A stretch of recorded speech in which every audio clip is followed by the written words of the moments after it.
Hey guys, welcome to my YouTube channel. Don't forget to subscribe, like, share.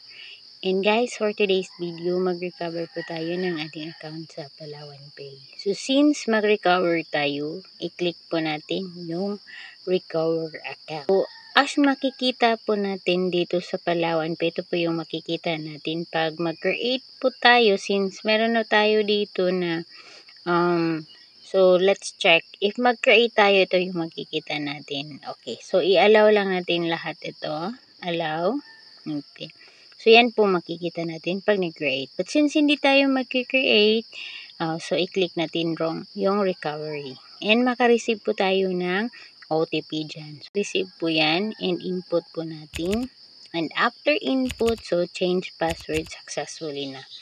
Okay. So, log in. So, after natin yun ma-log in, okay, mag-route tayo doon sa ating,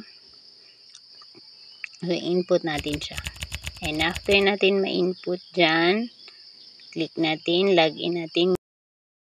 So, yan. Successful po siya. Makareceive po siya ng OTP again, then input again yung ating OTP on your end. And then, so, ipasok natin yung OTP na na-receive natin on this.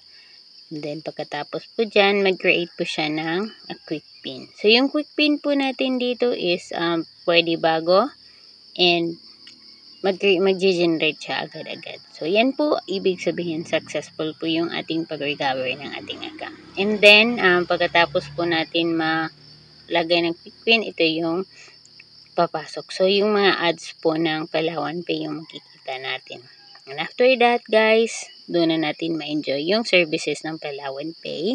So, if guys, gusto niyo ng ganitong mga video, please click on subscribe and comment and share naman po sa aking mga videos.